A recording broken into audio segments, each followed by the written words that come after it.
Fitness वाली बहू। चंद्रनगर गांव में सुगना अपने बेटे रमन के साथ रहा करती थी। कुछ ही दिनों में उसकी शादी राधा नाम की एक लड़की से हो जाती है। राधा फिटनेस को लेकर बहुत ज्यादा सजग होती है और वो घर के बाकी लोगों को भी दिन भर फिटनेस टिप्स देती रहती है। बहू, आज तो मुझे आलू पूरी खिला दो।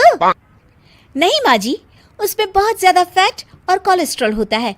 आपको तो मैं आज प्रोटीन सलाद बनाकर खिलाऊंगी। कुछ दिनों तक तो सब ठीक लगता है, मगर धीरे धीरे सुगना और रमन दोनों ही राधा की इस आदत से परेशान होने लगते हैं। राधा, मैं मानता हूँ हमें फिटनेस के प्रति सजग रहना चाहिए, मगर बाकी की चीज़ें भी खानी उतनी ही ज़रूरी है। रोज़ रोज़ प्रोटीन सलाद थोड़ी ना खाया जाता है। आपको तो खुद तला फला खाना है, माँ जी का तो आप बस बहाना बना रहे हो। देखो जी, जो आप खाते हो आप वही बन जाते हो। अरे मुझे ये सब ज्ञान मत दो राधा, मैं बस ये कहने की कोशिश कर रहा हूँ कि हर चीज़ खानी ज़रूरी होती है। तेल और घी भी खाना ज़रूरी होता है एक मात्रा में। खैर, तुम नहीं समझोगी। कुछ दिनों बाद तीज आने वाली होती है और सुगना अपने दोस्तों के लिए तीज पार्टी रखती है। अरे बहू, आज तीज है और मैंने कुछ सहेलियों को खाने पर बुलाया है। कुछ अच्छा सा उन सब के लिए पकाना। ठीक है माँ जी। शाम को सुगना की सब दोस्त आ जाती हैं। सुगना सबको अपनी बहू से मिलवाती है।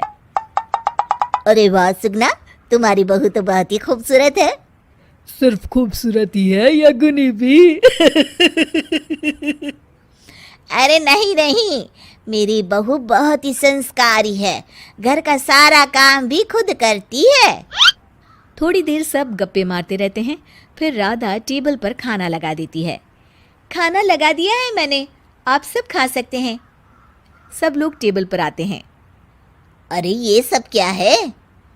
आंटी, ये पालक का सूप है और वो स्प्राउट सलाद। वो सब तो ठीक है बहू, मगर खाना कहाँ है? आंटी, यही खाना है, इससे हेल्थ भी बनी रहेगी और आप सबकी उम्र में तो यही खाना ठीक रहता है। हमारी उम्र मतलब?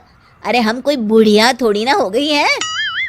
और ओ सुगना, अगर खिलाना ही नहीं था तो हमको बुलाया ही क्यों? सब मूड खराब हो गया तीज के दिन, चलो यहाँ से।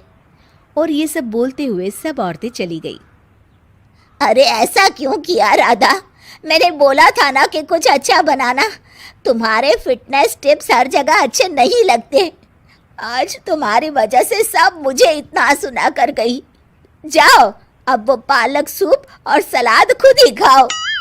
उधर रमन भी राधा की इस आदत से बहुत परेशान हो जाता है, क्योंकि वो रोज उसके टिफिन में कोई ना कोई सलाद बनाकर देती और दाल देती। और एक शाम जब रमन ऑफिस से लौटता है तो अचानक गुस्से से आग बबूला हो जाता है। राधा, ओ राधा! आ रही हूँ, चिल्ला क्यों रहे हो? चिल्लाऊंगा ही ना, आज ऑफिस में मैं बेहोश हो गया था। अरे मगर क्यों? अरे तुम जो फिटनेस के नाम पर रोज ही सलाद और दाल देती हो ना, टिफिन में उससे मेरा पेट नहीं भरता और मुझे वीकनेस की वजह से चक्कर आ गए। मगर उसमें तो प्रोटीन होता है। हर चीज लिमिट में अच्छी लगती है राधा, चाहे वो फिर प्रोटीन ही क्यों ना हो। उसके अलावा भी सबकी मात्रा खाने में जानी चाहिए। मैं तो बस आप सबकी सेहत के लिए ये सब करती हूँ।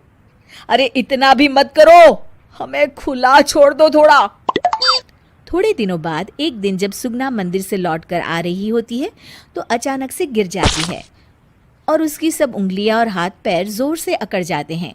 कुछ लोग मिलकर उसे घर छोड़ जाते हैं। घबराई हुई राधा तुरंत डॉक्टर को बुलाती है। डॉक्टर साहब, माँ जी को क्या हो गया है? इनका पूरा चेकअप करना होगा। वैसे तो मुझे लग रहा है कि इनको गठिया हुआ है, इतना तो पता चल रहा है। गठिया? बाप रे! हाँ, गठिया। इनके घुटनों और सभी जोड़ों में जो लचक, जो चलने फिरने के लिए ऑयल चाहिए ना, वो अब नहीं है। अरे कैसी बातें कर रहे हैं आप? मैं तो इनकी सेहत का बहुत ख्याल रखती हूँ, रोज प्रोटीन सलाद खिलाती हूँ और सूप भी। मतलब ये बिल्कुल भी ऑयल या घी नहीं खाती? नहीं नहीं। अरे कैसी बातें कर रही हैं आप? खाने में एक मात्रा में घी या ऑयल का होना बहुत ही आवश्यक होता है। अगर वो पेट में नहीं जाएगा तो जोड़ों में जो ग्रीस होता है वो खत्म हो जाता है। ओह, ऐसा क्या डॉक्टर? माँ जी ठीक तो हो जाएंगी ना? हाँ हाँ, हो जाएगी। थोड़ी देर बाद रमन भी ऑफिस से आ जाता है। क्या हुआ माँ? कुछ नहीं बेटा, बस ऐसे ही गिर गई थी। ये सब मेरी गलती की वजह से हो रहा है, मुझे माफ कर दीजिए आप दोनों। राधा रमन को सब कुछ बताती है। I am sorry Raman. अति हर चीज की बुरी होती है राधा, इसलिए मैं तुमको बार बार बोला करता था। तुम्हारी फिटनेस के प्रति जागरूकता अच्छी लगती है, लेकिन शरीर में हर तरह की प्रोटीन जाना भी जरूरी है। जी, आप बिल्कुल सही कह रहे हैं, मुझे माफ़ कर दीजिए। मैं अपने हाई क्लास फ्रेंड के दिखावे और बहकावे में आ गई थी। मैं दोबारा ऐसा कभी नहीं करूँगी और माँ जी का ख्याल डाइट चार्ट के मुताबिक ही रखूँगी। ये हुई ना बात।